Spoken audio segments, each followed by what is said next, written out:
Hello, everyone. Welcome. I'm Sam Maggi, chef and culinary mentor with Basics Market, and we're going to put together some quick and easy salads in this class. If you have questions as we go along, just type them into your Q&A box. And select recipes for this class are available on our Basics Market website, along with many other recipes. So let's go ahead and get started. The first salad I would like to present to you is a lentil bulgur salad. And this salad is really great because it has a hefty amount of nutrition between the bulgur and the lentils. So these are both real ancient foods. Humans have been eating bulgur and lentils for thousands of years. Lentils are the highest protein plant-based food besides soybeans. So they're second to soybeans in protein content. And then when you pair them with a whole grain, such as bulgur, which is made from whole wheat, you get a complete protein. So these salads that we're going over tonight are complete nutrition in themselves, so they'd make a great side or they're a good meal unto themselves. So let's go ahead and talk a little bit about what you want to do ahead of time before you put this salad together. We got to prepare the bulgur and prepare the lentils, and you can do this simultaneously. I use green lentils here. There are many varieties of lentils. And you always want to use lentils which are of the same age. So say you have a partial pack of lentils in your cupboard and then you buy some new lentils. You don't want to mix those because they'll cook at different rates, because as lentils are really shelf stable, but as they age, they do dry a little bit and then they take longer to cook. To cook the lentils, you're going to go ahead and combine 1 cup of the lentils with 2 cups of water in a nice pot, and pick a good size sauce pot. Like Julia Child says, you always want a bigger pot than you think you need. And it's usually true when cooking grains and beans and things, because they expand. And also you just want some room to maybe add a little more liquid. And with this ratio, I usually end up just topping it off a little bit halfway through the cook. And you just want to keep that water level up above your lentils a little bit. And it will take about 20 minutes to cook. You want the lentils just tender. You don't want them mushy, because you want them to hold up in the salad as you toss it together. So you have the lentils on the stove, and while they're cooking, you can prepare the bulgur. Now, bulgur is really neat. It's one of our first processed foods as humans. And it's taking the whole wheat groat, so that's the whole wheat kernel, and you boil it and let it crack. Then it was originally dried in the sun, and it's dried somehow, and then it's crushed. And then you have this whole wheat, but it's a little more tender once it's broken down like this, and it's easy to use. And bulgur is what we find in tabbouleh. So this salad is sort of a riff on tabbouleh. And so bulgur did originate in the Middle East, Mediterranean regions, and really around Anatolia, which is now Turkey. It's great nutritionally because of its fiber content. It aids with nutrient absorption. So combined with all these other great ingredients in the salad, it's helping you absorb all the nutrients you're getting from the rest of the salad. So to begin, so let's say, all right, so that stuff's, you got your lentils cooking. The bulgur, you can simply put a cup of the bulgur in a bowl, and then you can pour a cup of boiling water over it. And then I like to put like a plate or something and kind of trap the steam, and then it'll cook just like that, and it'll just absorb all that water, and it turns out just right. And then you'll be ready to go as soon as it cools. So then you just want to cool these things down. I usually spread the lentils out on something like a sheet pan, and you can let it cool to room temperature and then put it in the refrigerator and really chill it down. And then, and these of course could be made a day ahead of time before you're going to prepare the salad, or in the morning or something. So it's really convenient to just throw your fresh ingredients in there. Okay. So let's make the salad, right? So I'll go ahead and get a nice mixing bowl. And what I'm going to do is just combine my bulgur here. And so this has soaked and cooled, and bulgur just has a really great kind of chewy texture, nutty flavor. And then here's our lentils cooked just so. And yeah, over half the lentils in the world are consumed in India, but I believe more than half of the lentils in the world are grown in between Canada and China. But there's a lot of great Indian dishes as well as Mediterranean, Middle Eastern dishes that utilize lentils.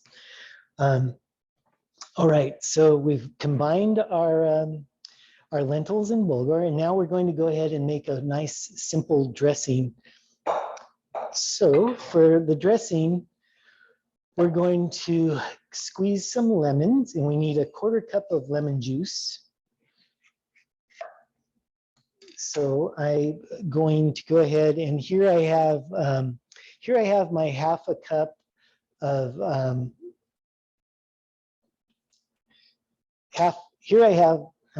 1/4 cup of olive oil, and I'm going to go ahead and just squeeze lemon juice into it.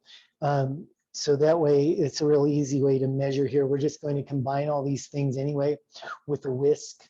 So I'm going to go ahead and bring this up to 1/2 cup because I'm adding another 1/4 cup, right? And I believe it'll be about 1 lemon. Usually I get about 1/2 cup of juice out of two lemons. So 1 lemon is about 1/4 cup. So you can think of this as the juice of 1 lemon, and it is perfect. Okay, so there's our olive oil and lemon juice. And so this is just a real simple vinaigrette.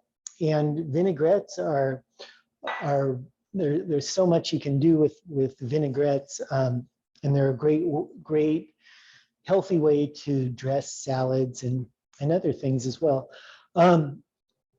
Okay, so we've got our lemon juice, and now we're going to go ahead and get some garlic. I had 2 cloves of garlic we'll need for this, and I have the garlic soaking here in a little bit of water, and this soaking facilitates getting the peel off the garlic, keeps it from sticking to your fingers and your knife and this sort of thing. So I'm going to go ahead and just sort of crush it down a little bit so that peel slips right off. And see how it's not really sticking to me so much. It's very nice. Okay, and just take this stem end off a little bit. And now we're going to go ahead and mince the garlic. So to mince garlic, one way we can do it is sort of like an onion, where you're just going to cut down lengthwise and then cut across, and that gives you a nice chop right away. And then from there, it's just really easy to get into a mince. And I'm just using that rocking motion with my knife back and forth. and carefully pop the garlic off. And I scooch the garlic, scooch being a culinary term, scooching the garlic into a pile with the, you know, back end of the knife so that I don't dull my blade. And that's always a good method to keep your knife sharper longer. Okay, I feel pretty happy with that mince. So I'm going to go ahead and pop that in the olive oil and lemon juice. And from here, we're going to put in some salt, pepper, and pepper. So here is, this is a teaspoon of kosher salt. And I always like to cook with kosher salt. You can taste it a lot sooner. It just opens up quicker, it blooms quicker than like a table salt and other sorts of salts. So you can taste the amount of salt you're adding faster. So we have that salt and then an 1/8 teaspoon of black pepper. So just a few turns with the old pepper mill there. And that is a dressing. So I've got a whisk here. Just gonna whisk that up. And now we're just going to go ahead, and you can see it emulsified a bit, which just means it all came together, turned into a really lovely dressing. And throw that right on our lentils and bulgur. And so here you just want to coat all this stuff. And what it will do is absorb the dressing really nicely.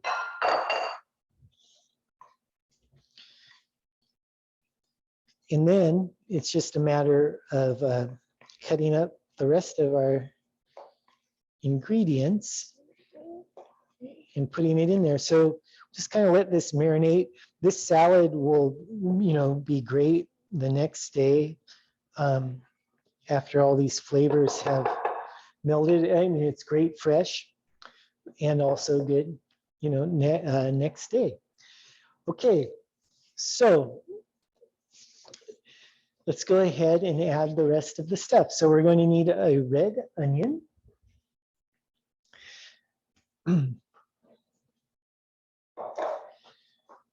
And so we want about 1/3 cup, and I have a 1/3 cup measure here.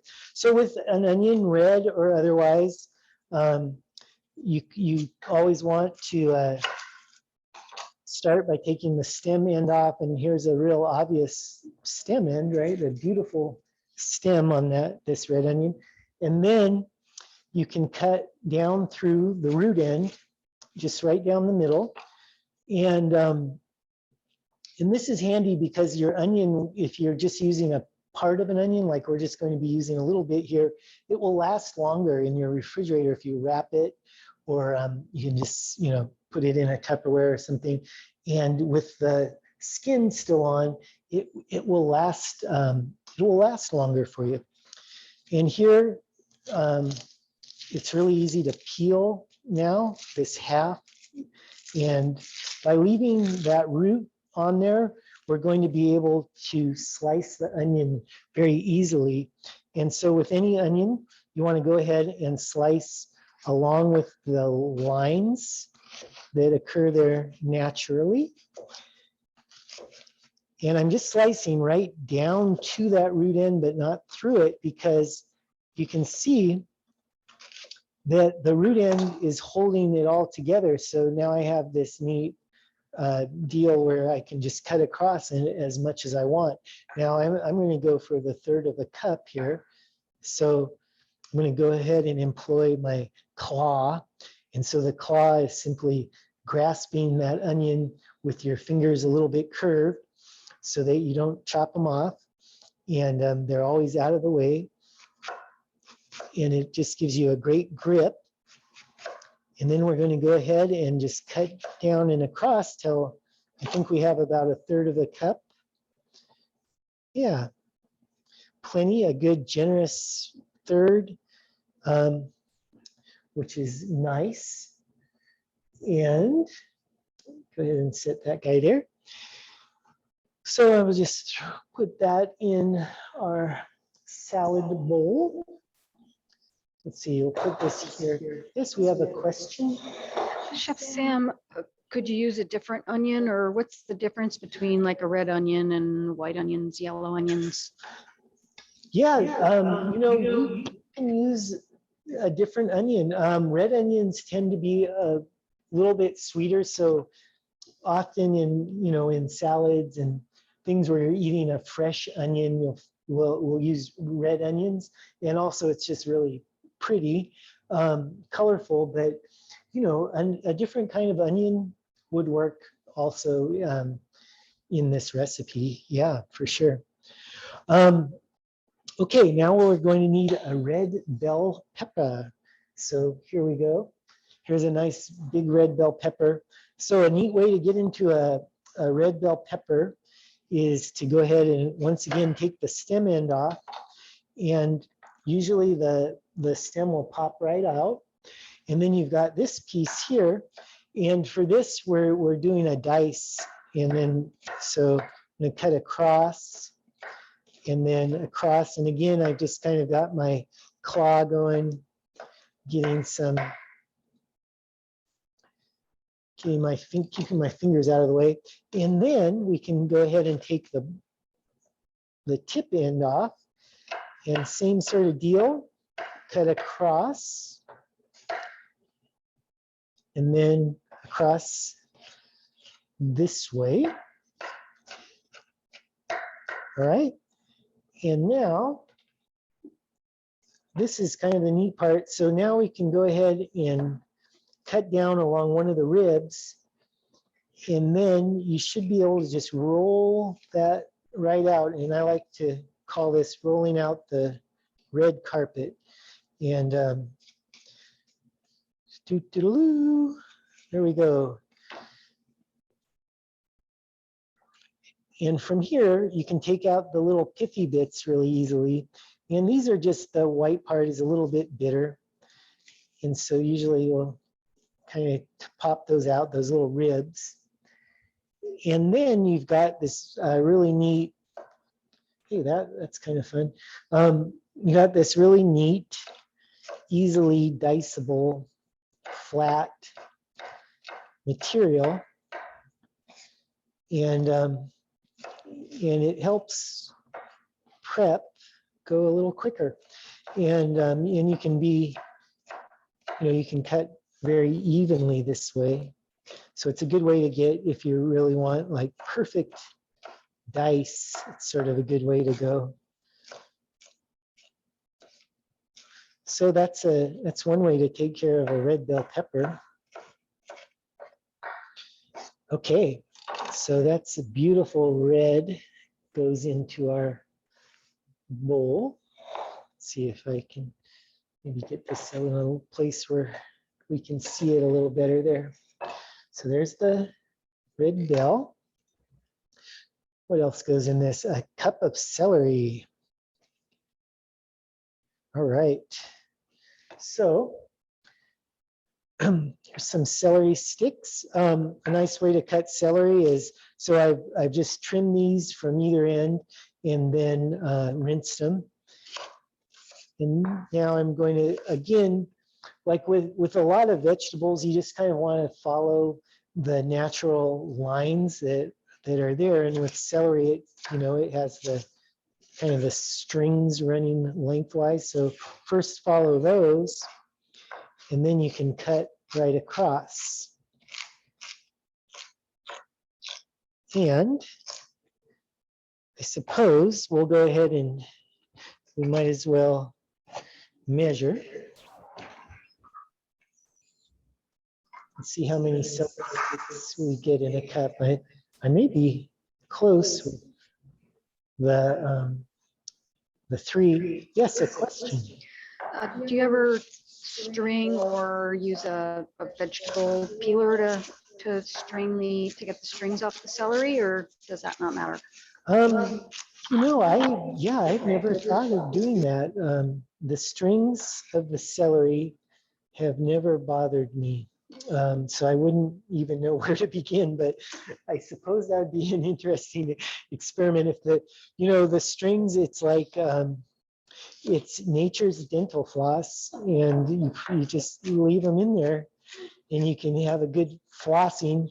So this salad's great. You're getting flossed, you're getting fibered, all that stuff that's happening.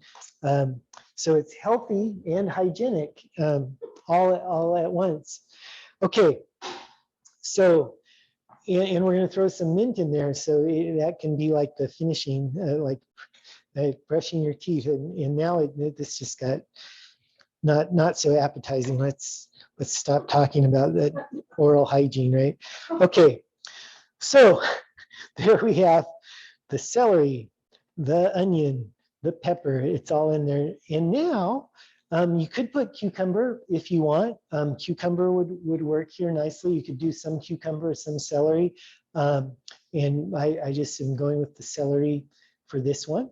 Now you're going to go do a little Italian parsley. So we're going to want about a 1/4 cup. So here's some parsley. So with parsley and cilantro, a great way to wash it is rinse it under running water and have a big bowl under that water, and then kind of dunk your parsley or cilantro in there like this, and you'll see any dust and grit and dirt will sink to the bottom of that bowl, and you can and then you're able to see when it is clean. To clean a to clean a parsley, you can just run your knife down the bunch and it'll shave the leaves off. And you can really just get those leaves and then leave the stem. And we want about a 1/4 cup of this stuff. Yes, a question.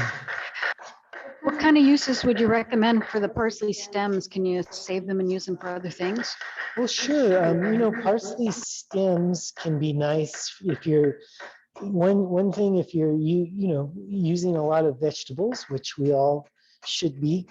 If you save those scraps, and you can even put them in a bag like a Ziploc or a Tupperware or something, put them in your freezer if you're not collecting them fast enough, or you're not going to make some stock. So stock is what I would recommend, like some soup stock or something like that. You have your parsley stems, maybe some remnants of celery and various vegetable odds and ends. And then when you have enough collected, throw them in a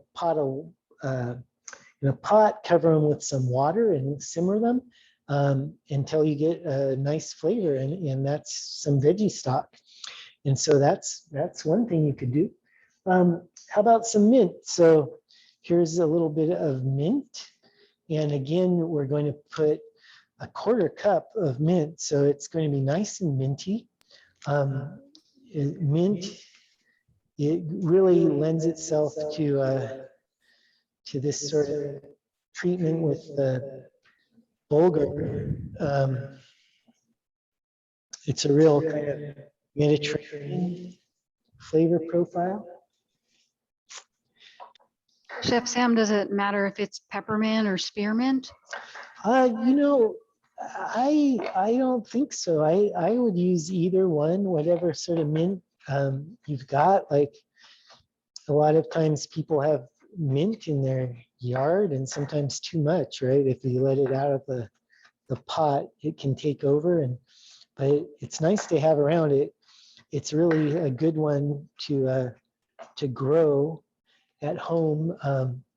It's handy and it's prolific, and I just have it in a pot at home, and that way it doesn't take over my whole yard. But I go grab it whenever I need it, and it's very convenient. Okay, so that's our mint, and I just did a rough chop there, and then we've got cucumbers. Can can go on top. And so what we can do is,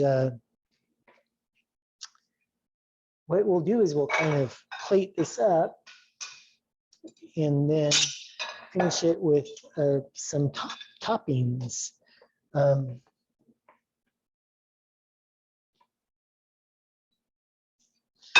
Go ahead and get it nice and stirred up. So you can see it's just really pretty. How long can you hold the salad? Could you keep it over a couple of days and make it for a picnic in advance, or? Yeah, this salad would be great for a picnic in advance kind of situation, because I think, the flavors are just going to improve over a couple days. And I'd say you've got a good 5 days with this refrigerated, covered and refrigerated. It'd be great. And then this, yeah, it smells. Just gonna look at this one real quick. Yeah, so we're going to, with this one, we can do some toppings. So cucumbers are nice if you haven't, and even if you have put some in already, we'd put a little more cucumber on top. So I'm going to save some from my next salad, but let's go ahead, and I'm just taking a little piece here, doing a quick peel. Is it true that you have to take the ends off so they're not bitter, or is that an old wives' tale? On a cucumber? Yeah. Take the ends off. Oh, and not eat the ends, or I'd say it's an old wives' tale. I haven't heard that one, but yeah, I haven't ever noticed any difference. And I'm just seeding this, I guess, for fun. You don't have to seed it, but a spoon is a nice way to seed a cucumber. And there is a little rough because I used a tablespoon. It didn't quite fit, but like a regular kind of tablespoon, or a spoon you eat with works great because it fits right in the little seed pack there. Okay, so we're going to go ahead, and that's our cucumber topping. Very nice. And then here I brought in some feta, and you can use the vegan cheese if you want this to stay vegan. I'm putting a little feta cheese in. Feta has such a great complex flavor that it's going to bring to this dish. So it's a nice addition if you want to add cheese. It's good. And then last but not least, we have a tomato. And I'm just going to throw a little tomato on there for flavor and color. Yes, a question. Can you tell us a little bit about feta? Is it always sheep's milk, or? Yeah, feta, is a nice, it's a kind of a dry, salty cheese, and it is traditionally made with sheep's milk, and also can be made, a nice feta can be made with goat's milk. It has a really distinct kind of strong flavor, so a little can go a long way. So in something like this, it's nice to have it there. Just it adds a little more of a sodium content, and again, it just gives a complex flavor. And it's good to read the label on the cheese containers, because a lot of times the feta that you get in regular grocery stores will be made with cow's milk, so it has a completely different flavor. So if you can find the feta made with sheep's milk, it's definitely worth getting. Oh, good note. Thank you. Yes, yeah, sheep's milk feta, and it's available, and it's available at Basics Markets. All right, so here we go. This is our first salad there, and now let's go ahead and put together another salad. So The next salad we're going to look at is the quinoa corn salad. So this, again, we're going to be having some grains and some legumes. So quinoa is really just a great food source, plant-based food, a plant, which is food, but a plant-based protein source. Quinoa has a high percentage of protein, and it has all 9 essential amino acids in a good proportion. So it actually counts as a whole protein, which is nice if you are eating vegetarian, vegan. This is a lot of nutrition, and I like to use quinoa in place of rice in a lot of dishes, you know, because you are getting extra nutrition and it tastes great. And it's actually really an efficient food. So this is like a cup and a half of the tricolor quinoa, and look how much, you know, it makes. So I want to say it at least triples, if not quadruples, in volume when you cook it.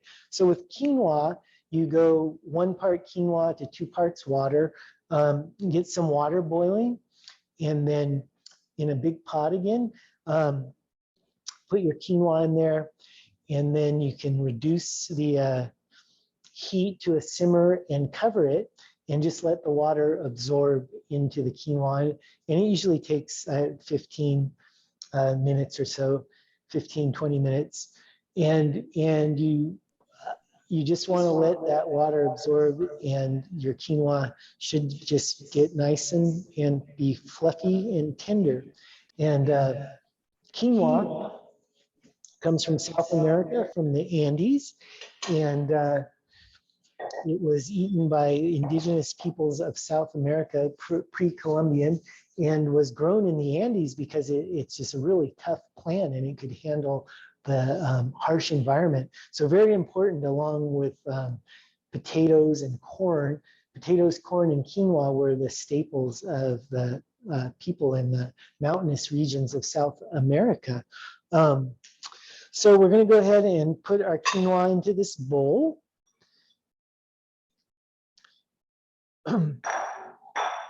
Now, quinoa, it comes pre-washed a lot of times now, and when you see that, so you know you don't necessarily need to rinse it.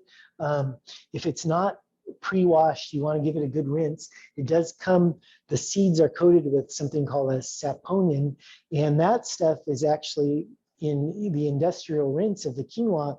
They take that stuff and they use it for all sorts of industrial products like soaps and different things that can be utilized or produced and utilize the saponin, which is the stuff that comes off the quinoa.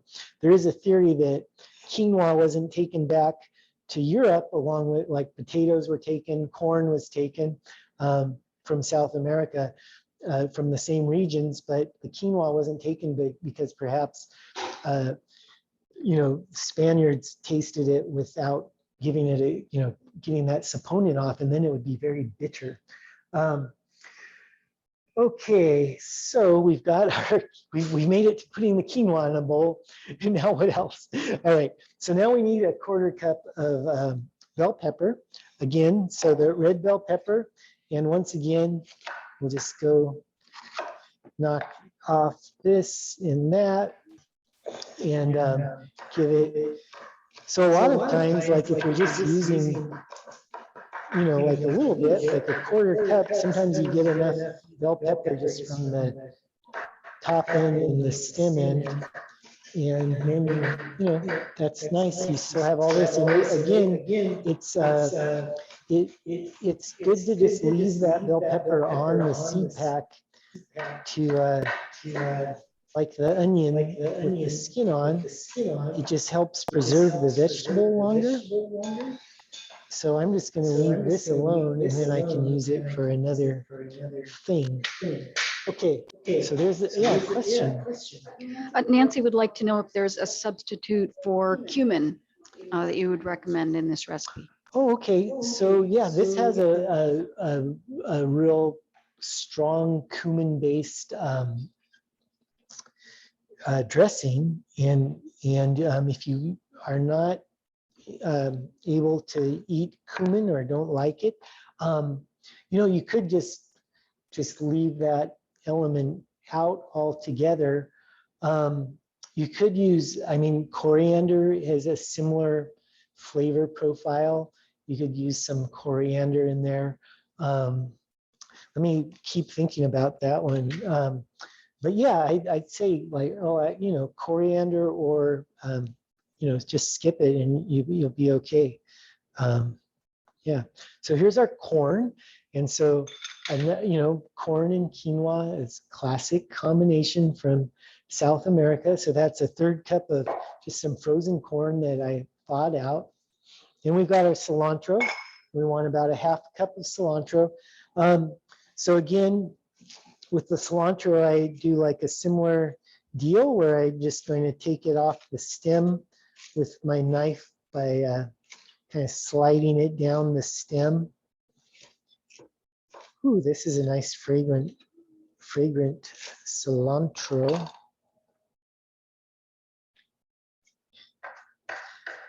Then we're going to rough chop this cilantro.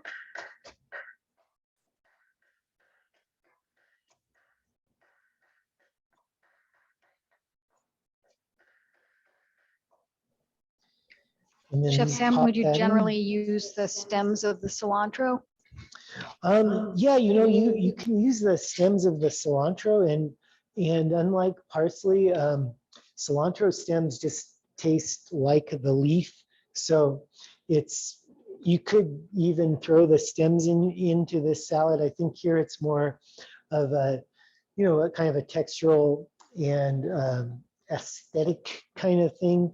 But if you wanted to chop up the stems and throw them in there, they taste just fine. And sometimes I just use the stems of cilantro because they are a little different in texture and it's kind of cool. What I really like to do with the stems of cilantro is make like sauces in the blender, so you can save your stems, use the leaves in it, something like this, and then save the stems, and then you can make like a really great like peanut sauce or other like sesame sauce, something like that in your blender. Throw the nut butter stuff, your cilantro, a little bit of maybe a little sesame oil, and anyway, that's another recipe, a recipe for another day, which we will be looking at. But yeah, great for stuff like that. Throw it in a smoothie and see what happens. Maybe it would be good. I don't know. Right. Okay, so now we just need 2 tablespoons of green onion. So just pop the root end off. And for this guy, I'm just going to go ahead and slice right down. And 2 tablespoons, a good liberal 2 tablespoons is about 1 green onion or so.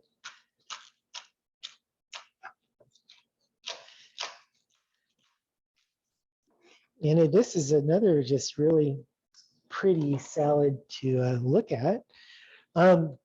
Okay, and now we've got the rest of our little cucumber here. And once again, just going to give it a quick peel. And you can of course eat the peel of a cucumber. Sometimes it can be a little waxy. Or you can leave it, like sometimes with something like this, I'll kind of just leave it a little stripy, and then you'll get a little bit of that texture and flavor, difference, variation, but you'll still get the tenderness of having the peel off most of it. What about using an English cucumber? Is that different? English cucumbers are good as well. I mean, you could definitely use an English cucumber. Yeah, that's a great idea. So we've got about a third of a cup there. Yeah, I feel like I'm adding just a little extra of everything, but why not? It'll just make more salad. There we go. So yeah, you got your cucumber now. What else is in the salad? Spinach. So here's some spinach leaves. And this, again, is just a good handful. Our recipe calls for a quarter cup. And this is approximately that. I'm, again, maybe a little more. It's just a good handful of spinach leaves. And go ahead and toss that in.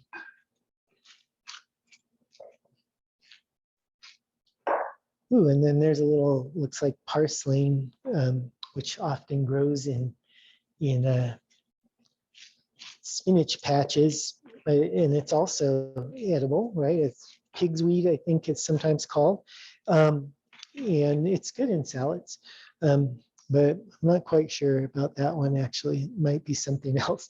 And then we have our chickpeas. I forgot to mention. So the chickpeas, with the chickpeas and the quinoa, you're getting a lot of good protein and nutrition, and they just taste great. And again, it's a little bit of a texture delight in that you bite into the chickpea and it gives you a little bit of a different textural experience. Now, and that's what salads are kind of all about, right? You get all these neat ingredients, have them kind of marry together, interplay between different textures and flavors, and become its own thing. And that's why, you know, salads are fun to put together. Now we're going to dress this one, and to dress this one, we're going to go ahead and whisk everything into a bowl. So we'll need a bowl, a whisk, and we're going to use some neutral oil for this one. So I have 4 ounces of neutral oil. That simply means an oil which isn't going to carry a lot of flavor into the dish, and in this case, into the dressing. So canola oil, sunflower oil, grapeseed oil, these are all neutral oils. Oils that aren't neutral are like olive oil and sesame oil, peanut oil, oils that have strong flavors that you want to just use maybe for, you know, certain applications. So this is canola oil I'm using here. And then we just want an ounce of lemon juice. So an ounce of lemon juice is 2 tablespoons, equals an ounce of lemon juice. And so I'm going to go ahead and just squeeze it into a measuring cup and then measure out 2 tablespoons. Perfect. And so you can see that was just about a third of a lemon, average kind of lemon. Then 1 tablespoon of shallot. So a shallot is a cute little onion that's a little bit sweet, and you can treat it just like we would other onions, except a little more gently because it's just a little thing. No. So again, stem end off, and we can go ahead and cut it down through the root end. And same deal, you know, you can leave the one side since we just need about a tablespoon here. And so a shallot will sometimes kind of have segments, so you want to make sure to get that the skin or the peel that's kind of in the middle there. And then for this, you know, same deal like with the red onion we did earlier, just kind of cut it lengthwise and then across, and you've got a nice mince or right away, because the shallot's so tiny, it really does just sort of mince up immediately. So that's kind of cool. And here's our tablespoon, right? Perfecto. Now, Next, a little bit of white sugar, paprika, salt, and that's all here. So that's in there. And then all we're left with is 2 cloves of garlic. And once again, I just had those soaking, and that's to get that peel off really easily and keep it from sticking to stuff. And that works really nicely. Okay. And just mince this garlic up. You could use a garlic press, but that's too easy. And I picked kind of some nice big garlics. I really like garlic. And again, we'll gather that stuff up. What did I say? Scooch it up with the back of your knife.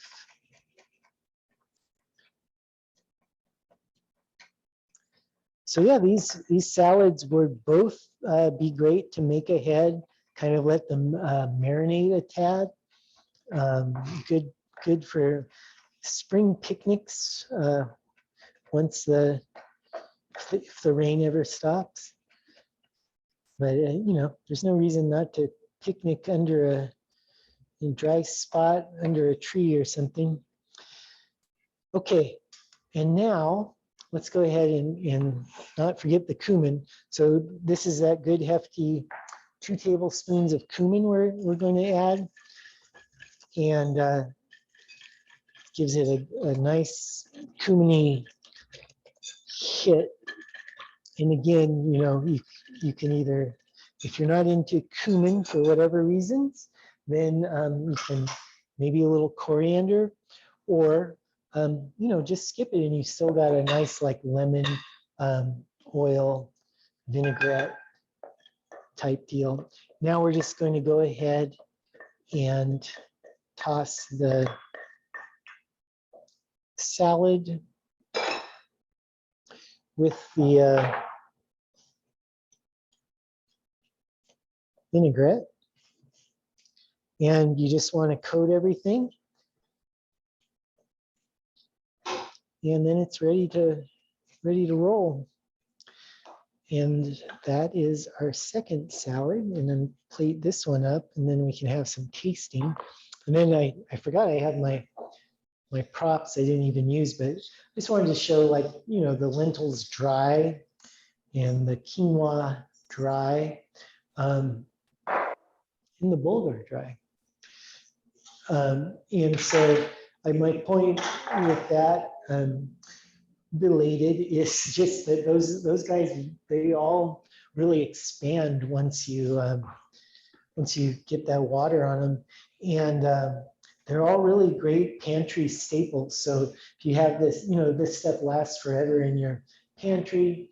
It's nice to have on hand, and then suddenly you have this really great nutritious salad you can just throw together with a few fresh ingredients. Yes, a question. How long will that salad hold? Should you make it in advance and put in the spinach later if you're going to hold it for a couple days, or what would you recommend? Yeah, you know, if you have a plan like where you know are taking it out, or you know, planning on eating it later, you could hold back on the spinach.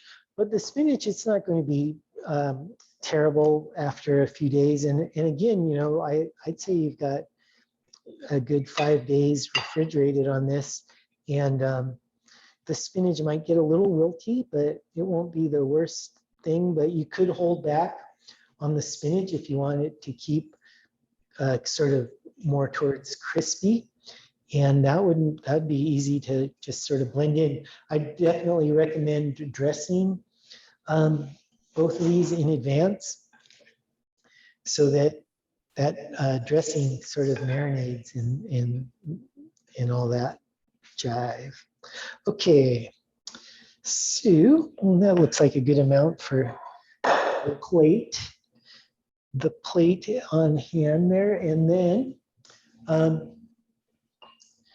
all right, so here we have our two lovely salads.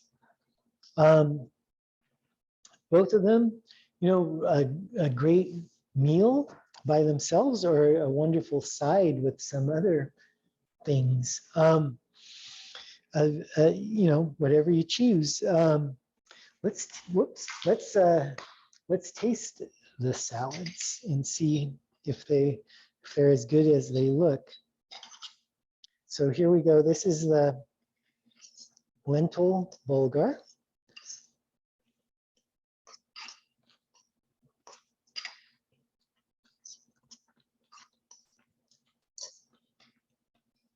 Super good. And yeah, everything is really balanced in this and a lot of beautiful textures. So that one, I'd say, yes, make it. Let's try this one. Here we have our quinoa corn.